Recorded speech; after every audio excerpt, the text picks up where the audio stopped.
Story 1. I attended Catholic schools from 1st grade all the way to 12th grade. When I was in middle school, a local charity and volunteer organization partnered with our school to hold an after-school tutoring program.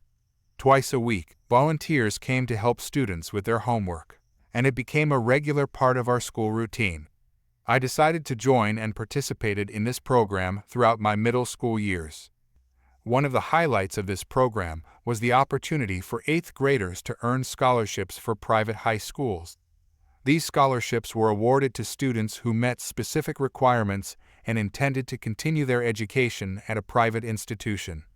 In 8th grade, I was fortunate enough to be one of the students selected for the scholarship, alongside my friend, let's call her Marissa. I felt incredibly lucky because this scholarship lifted a huge financial burden off my parents. It was the only way I could realistically attend a private high school, as my family couldn't afford the full tuition on our own. However, there was another girl in the program, let's call her Serena, who didn't receive the scholarship. Serena's mother worked as a secretary at the front office of our school, and both Serena and her mom were visibly upset about her not being selected. For reasons I never fully understood, Serena had always disliked me. Her jealousy was apparent, and this situation seemed to intensify it. Serena and I ended up attending the same private high school. A few of my other classmates from middle school went there as well. Initially, I assumed Serena's parents were covering the costs of her education out of pocket since she wasn't awarded the scholarship. That assumption, however, turned out to be far from the truth. During my freshman year, all scholarship recipients were invited to a special breakfast event to meet their sponsors and volunteer with the organization. The breakfast was scheduled on a school day, so we were given excused absences for the morning. A few days before the event, I overheard a curious interaction between Serena and a classmate. Serena was reading an email on her laptop when the boy sitting next to her asked what it was about. She replied, loud and clear, "It's for a scholarship I got." Her tone seemed intentional, as if she wanted me to hear her. At first, I brushed it off, but on the day of the event, I was surprised to see Serena at the breakfast. My confusion only grew when some mutual friends and acquaintances began sharing what had actually happened. It turned out that Serena's mom, unable to accept that her daughter hadn't been selected for the scholarship, went into what can only be described as full-on demanding mode. She wrote a lengthy and strongly worded email to the organization, arguing why Serena deserved the scholarship more than others. In her email, Serena's mom even had the audacity to criticize Marissa, claiming it wasn't fair she received the scholarship because she had only been in the program for 1 year, whereas Serena had participated for longer. And if that wasn't enough, she also targeted me. She argued that I didn't deserve the scholarship because I had taken a vacation out of the country during spring break. For the record, that trip didn't just fall into our laps, my parents had saved up for it for years. As if her emails weren't outrageous enough, we later learned that the principal of our middle school got involved and supported Serena's mom in her campaign. Together, they bombarded the organization and the sponsors with complaints, essentially pressuring them into giving Serena a scholarship as a way to make the situation go away. One of the volunteers we were close to eventually told my mom what had happened. According to her, the scholarship was awarded to Serena as a last resort decision to appease her mother and the principal. It was disappointing, to say the least. The rest of us had worked tirelessly to earn our scholarships through dedication and hard work. Meanwhile, Serena received hers through relentless lobbying and manipulation. What made it even harder to stomach was Serena's attitude afterward. She acted as though she had earned the scholarship on her own merit, which left me feeling frustrated and upset. At least I could take pride in knowing that my scholarship was the result of my efforts, not because my mom or principal had badgered anyone into giving it to me. Story 2. I work at a casino as a dealer. We have a straightforward way of scheduling dealers, first in, first out. Essentially, if you start your shift at 7 p.m., you get to leave before those who start at 8 p.m., as long as tables can be closed and staff can be sent home. Pretty normal and straightforward, right? If more than one person starts at the same time, the option to leave first rotates on a weekly basis. For example, if you're first one week, you'll be second the next, third after that, and then back to being first. One afternoon, I arrived for work with two other dealers, all scheduled to start at the same time. I was looking forward to a short evening since I was first in the rotation that week and had plans after work. I got to the casino 10 minutes before my shift began and noticed one of the other dealers, who was also scheduled to start at the same time, was already dealing. Apparently, they had been in the employee dining room earlier, and the shift supervisor had needed someone immediately to start. So, they were called to begin 15 minutes before their scheduled time, even though they were supposed to be third in the rotation. I confirmed this detail with the supervisor, confident it wouldn't affect my leaving time since I was still technically the first option. Fast forward 6 hours, and it was time to start closing tables. I was ready to leave, feeling good about my plans for the night. Then I noticed that the dealer who started early was packing up to leave. Confused, I pointed out that I was supposed to leave before her, but she just gave me a smug grin and said, "Well, I started before you, so I have the first option." She walked off, clearly pleased with herself, while I stood there fuming. I took my complaint to the supervisor, who shrugged and said, "It's policy." Fine, I thought, first to start leaves first. Game on. I knew this coworker had kids and relied on her mom to babysit before she could leave for work. Because of that, she was rarely able to arrive early. On the other hand, I didn't have kids or any obligations that would keep me from showing up ahead of schedule. So, I decided to play by the same rulebook she'd used against me. I started arriving 2 hours before my scheduled shift and hanging out in the employee dining room. I'd let the supervisor know I was on the property and available in case they needed someone to start early. Unsurprisingly, they always did. The casino wasn't going to leave tables understaffed if I was already there and ready to work. For 3 straight weeks, I showed up early for every shift and worked extra hours. This meant I was consistently the first option to leave, and I made sure to take full advantage of it. Meanwhile, the smug coworker was getting stuck with late nights almost every shift. Her frustration was palpable. One night, after I clocked out early yet again, she snapped at me. "It would be nice to get off before close just once," she said with an exasperated tone. I smiled politely and told her, "I'm just following the policy. You're welcome to show up early, too, if you want to make sure you're first out." Her annoyance grew with every passing week, and eventually she started complaining to management. It seemed she couldn't handle being stuck with late shifts while I left early every time. After 2 more weeks of this, the policy was finally changed. The new rule required dealers to be called in over an hour before their scheduled time to jump their rotation position. 15 minutes wasn't going to cut it anymore for those trying to leave early. I couldn't help but feel a sense of satisfaction. She'd spent more than a month staying until close just because of those extra 15 minutes she'd worked that one night.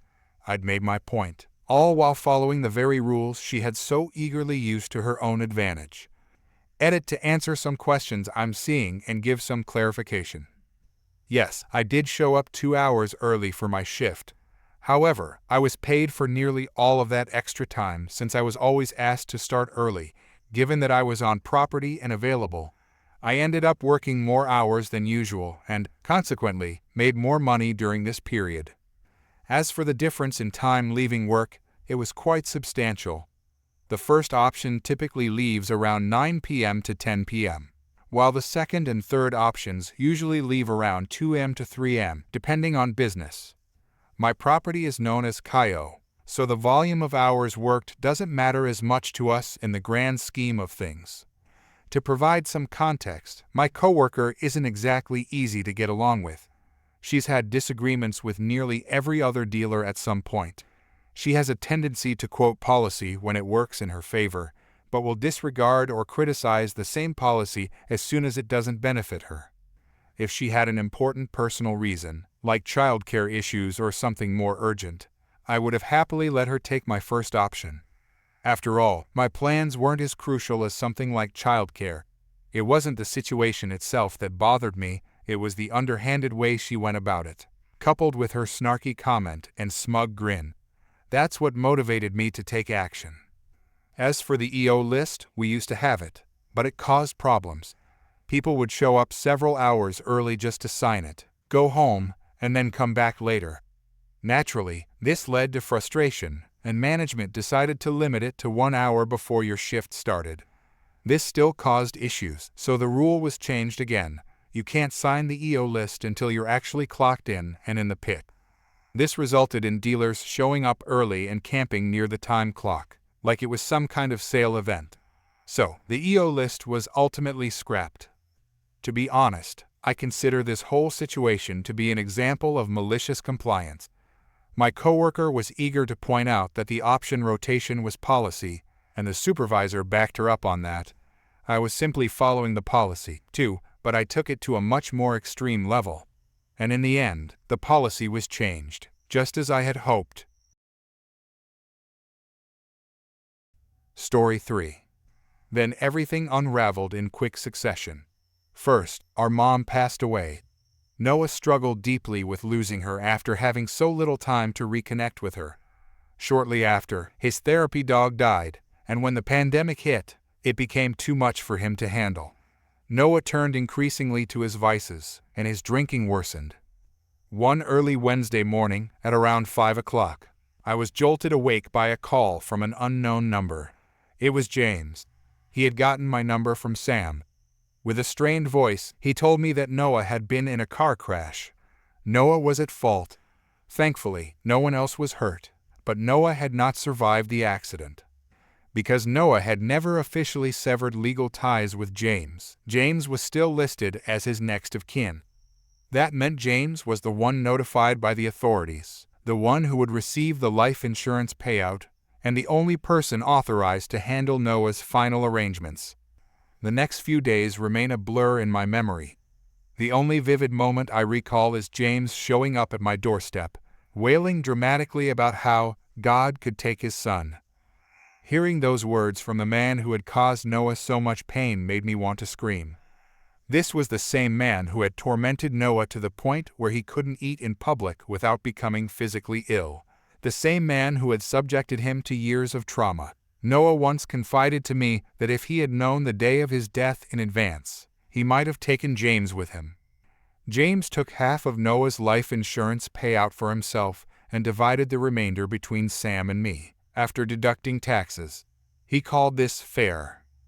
Every time I think about it, I feel a surge of anger that's almost impossible to contain. Since then, James has been reaching out to me regularly. He keeps repeating how much he loved my mom, how he never meant to hurt anyone, and how I will always be his child, regardless of biology. He insists he would do anything for me. I haven't been able to respond with anything meaningful. My replies are limited to empty phrases like, aha, or okay. Sam, on the other hand, is urging me to keep things civil. He reminds me that James is still his biological father and the only parent he has left.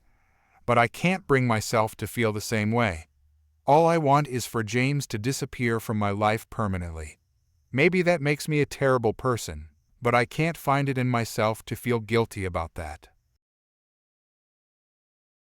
Story 4. This is a true story in China. When the entitled mother had her second daughter, she decided that she didn't want her.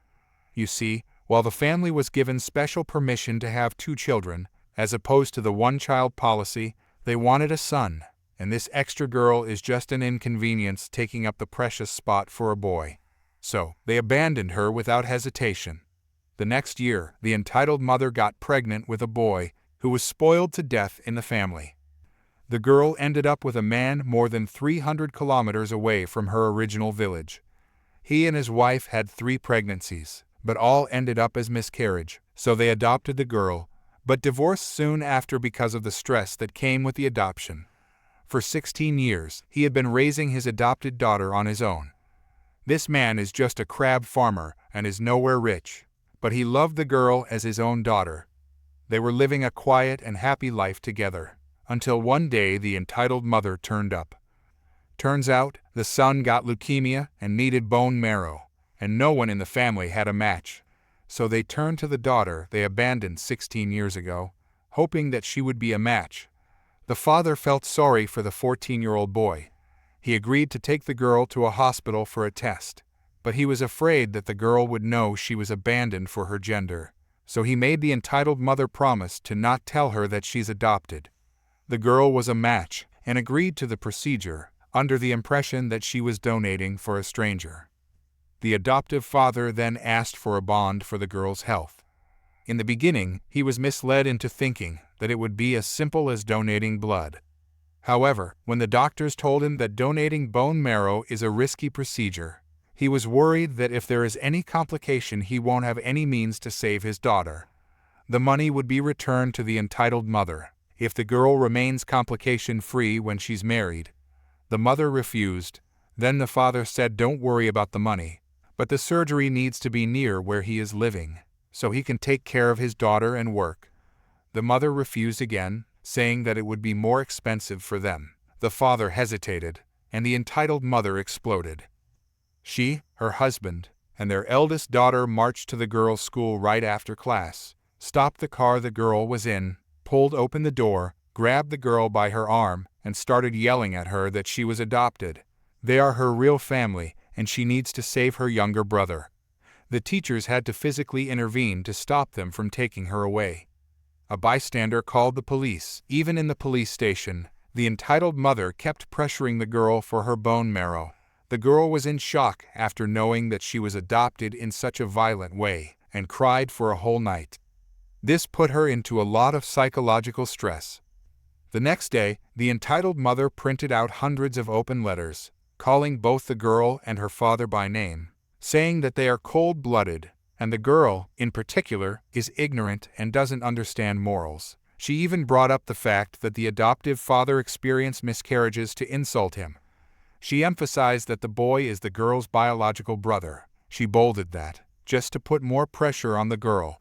She put this around the village the girl is living in, all the way around the girls' school, so both of them can't even go back to their home. When she was asked about this later, she said she didn't think about what that would do to the girl. She even went to the village council and said that the girl is rightfully hers, and she will take the girl back and make her donate her bone marrows. Of course, she was told that the girl was legally adopted, so she has no rights over her, and if she does anything like that it would be kidnapping. She started interfering with the girl on her way to and from school. A teacher had to drive the girl to and from school for her safety, and they even got assaulted by the entitled mother's relative for their trouble. The entitled mother later went onto a television program, probably wanting to bully the girl and her father into giving up her body rights. She got ripped apart on live TV. Later, they found another match on the donor database, so the boy is fine. The thing is, if she had been less entitled and cruel to the girl, she would have already donated her blood marrow. She could have doomed her son to death because of this. Story 5.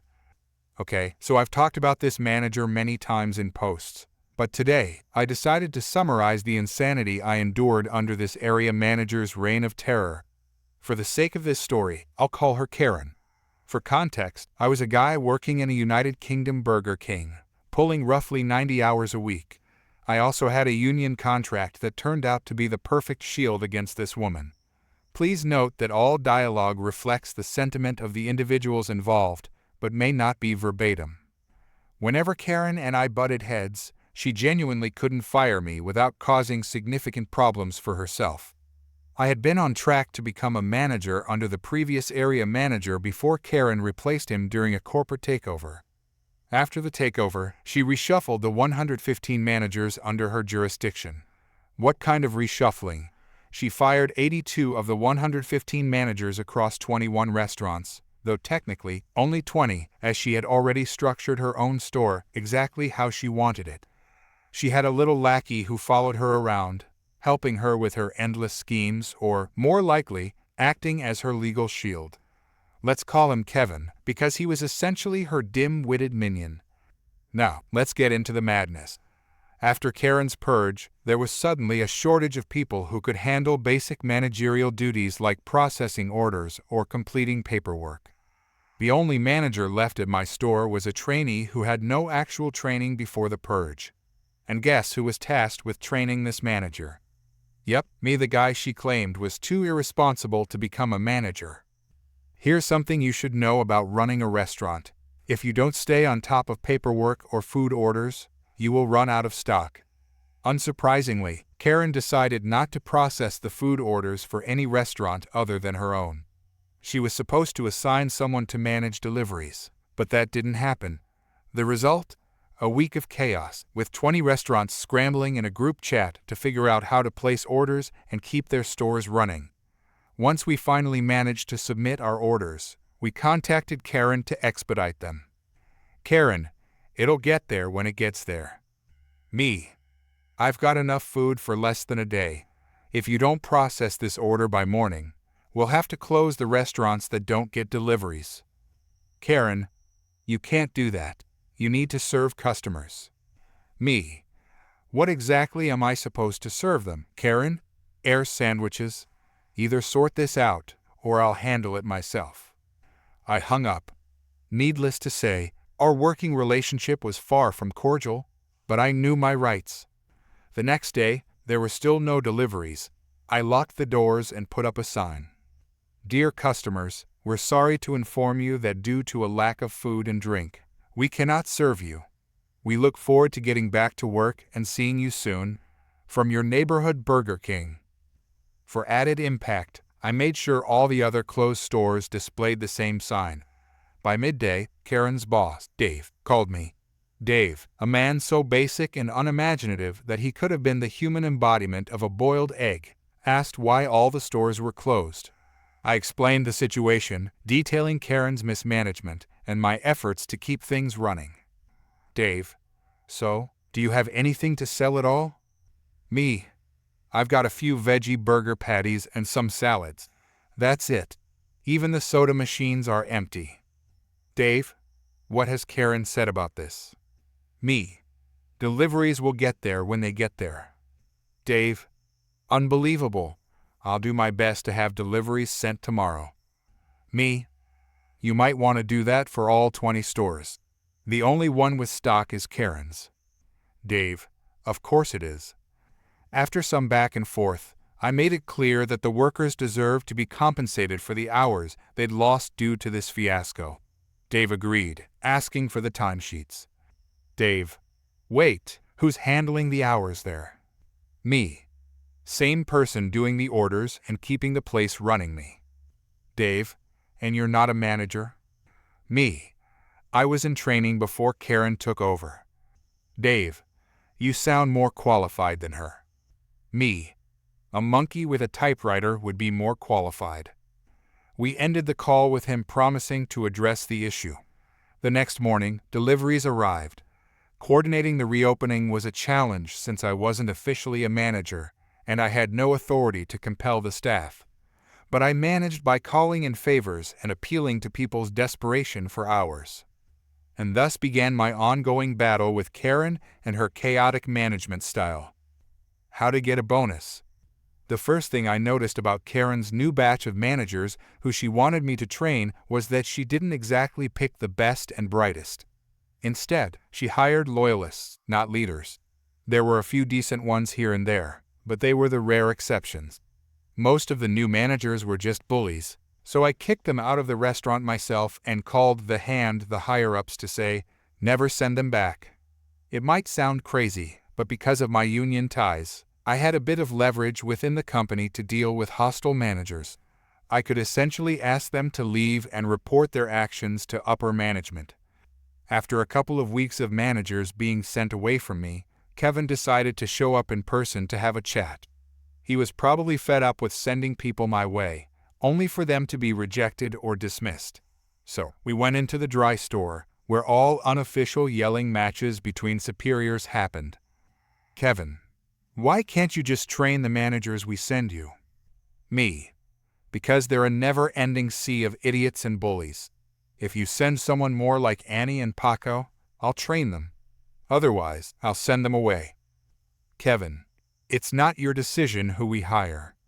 Me, actually, according to my contract, I have discretion over who works in my store. So, I suggest you take your attitude and shove it. And if you want to say, how about you actually do some work in this store? Kevin, how dare you? Me? Shut it. You and Karen have dumped all your paperwork on me along with tasks I'm not getting paid or promoted for. If you want me to run this restaurant, I'll do it. But you better pay me the right salary. And if I'm training managers too, I expect that promotion, or I'll walk out. Kevin, that promotion was rejected by Karen a month ago. Me? Then I guess someone else will have to do your job and train your managers, because obviously I'm not qualified enough for that, right? Kevin, hold on, let me call Karen. While Kevin was on the phone, I went back to doing my actual job. 5 minutes later, he came into the kitchen area where I was busy helping out. Kevin, hey, I just spoke to Karen. Can we talk privately? Me, no, I'm busy helping, and you want me to run off to a closet. Anything you want to say, you can say it here. Partially because I don't trust you, and partially because we're doing real work. So, get it over with. Kevin, Karen agreed to your terms. You'll be put on the list for promotion. Me? Fine. But send competent people to train, okay? Kevin, we'll do our best. Me? Great. Now, get lost. He left, and things seemed to be looking up, though I wasn't holding my breath. But 2 months later, I still hadn't been promoted, and I was beyond frustrated. They had passed off 4 months' worth of paperwork, job training, and nonsense onto me, all of which they should have done themselves. So, I filed a formal complaint with HR. After the HR meeting, I naively thought things might improve. Spoiler alert, they didn't. Sure, Dave and HR had agreed on a few things, like Karen needing to back off and me getting a proper shot at promotion. But Karen being Karen, she wasn't about to let me climb the ladder that easily. The very next week, Karen decided to test my patience. She started assigning me to other stores on my supposed days off to assist with operations. What that really meant was doing everything again with none of the pay, credit, or title. One of the stores she sent me to was a complete disaster.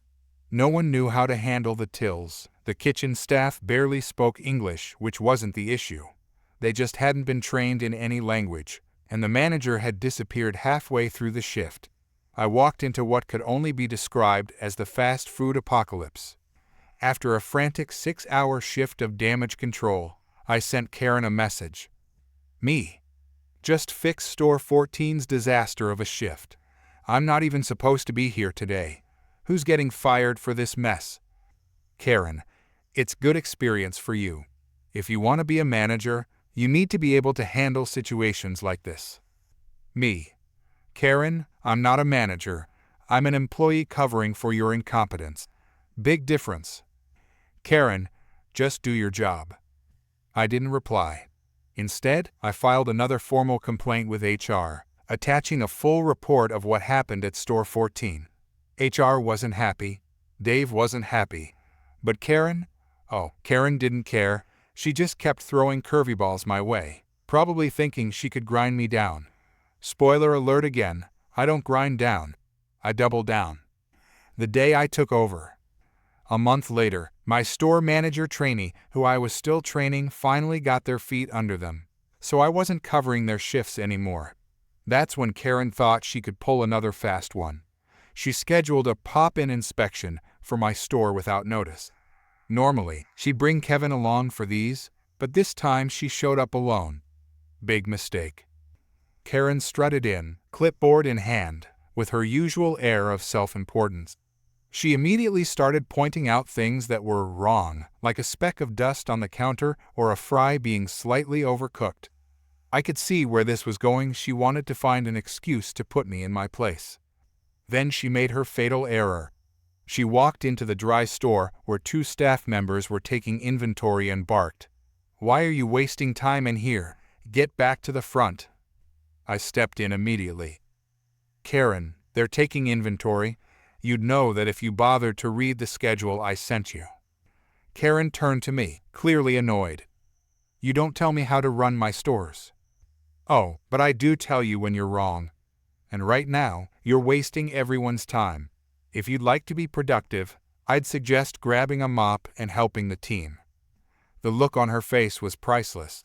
She tried to assert her authority again, but I wasn't having it. Karen, this is my store today. Either help or leave. Otherwise, I'm calling Dave right now to explain how you're hindering operations. She stormed out without another word. I didn't hear from her for the rest of the day. The final straw. The last straw for Karen came when she tried to sabotage me one final time. A few weeks after her failed inspection attempt, I got a call from Dave. Dave, hey, I just wanted to give you a heads up. Karen put in a request to transfer you to another store. Me, she did what? Dave, yeah, she claims you're better suited elsewhere. But honestly, it sounds like she's trying to make your life harder. Me, if she tries to move me, I'm walking, and I'll take every union member in this store with me. I'm sure HR would love that. Dave, that's what I thought you'd say. Don't worry, I've blocked the transfer. She's already on thin ice. By this point, I had had enough. I contacted my union rep and laid everything out. The unpaid work, the sabotage, the constant harassment. Together, we put together a case against Karen. When HR caught wind of it, they launched an internal investigation. Turns out, Karen's loyalist managers weren't as loyal as she thought. Several of them came forward with complaints about her behavior. Combined with my testimony and the mountain of evidence I'd collected over the months, HR finally had enough ammo to act. The end of Karen. Karen was quietly reassigned to a desk job at headquarters, a demotion so severe it might as well have been a firing. Kevin disappeared shortly after, probably realizing his days as her minion were over. Dave, to his credit, followed through on his promise. I finally got my promotion and a decent raise. Life after Karen was almost boring in comparison, but I wasn't complaining. I'd earned my stripes and then some. To this day, whenever I see a clipboard, I can't help but laugh. Because if there's one thing I learned from that whole experience, it's this: when you stand up to a Karen, you better be ready to finish the fight. And I did. Karen answered her phone, and the room got eerily quiet. You could hear a pin drop as the staff, security, and even the police officer watched her expression shift from arrogance to pale-faced terror. It was like witnessing a human ice sculpture melt in real time. Karen, came Dave's voice, loud enough through the phone that even I could hear the opening of what was about to be a Shakespearean-level monologue. What the bloody hell do you think you're doing? Are you insane? I have the shopping center security, a police officer, and 2 staff members calling me, telling me that you're not evacuating the restaurant during a bomb threat. Do you want to explain this madness before I send your P-45 in the morning? Karen, for all her bluster moments ago, suddenly seemed to shrink into herself. Her voice was timid now, almost childlike. I didn't think. Stop right there, Dave cut her off. That's the problem. You didn't think. Let me be perfectly clear, Karen. If anyone so much as stubs a toe because you blocked their exit during a bomb threat, I will personally make sure you're prosecuted for gross negligence. Now, unlock the doors, evacuate the staff, and for God's sake, let the authorities do their job. Karen nodded silently, as if Dave could see her through the phone. When she finally found her voice, it was shaky. Why, yes, Dave. I'll take care of it right now. You're damn right you will, Dave snapped before hanging up. The sharp click of the call ending was the exclamation point to his verbal dressing down. Karen, now looking like a deflated balloon, hesitated for a moment before fumbling with the keys and unlocking the kitchen door. The staff, who had been watching the entire spectacle with a mix of amusement and frustration, wasted no time grabbing their things and heading for the exit. As they walked past, one of the more outspoken team members couldn't resist muttering, "Finally, the Wicked Witch gets a reality check." Karen didn't even respond. She just stood there, clutching her phone, avoiding eye contact with everyone in the room. The police officer, who had been remarkably patient up until this point, crossed his arms, and gave Karen a look that could have turned her to stone. "I suggest you step outside as well, ma'am. You've caused enough chaos for one evening." Karen mumbled something incomprehensible before shuffling out of the kitchen, her heels clicking against the tile floor.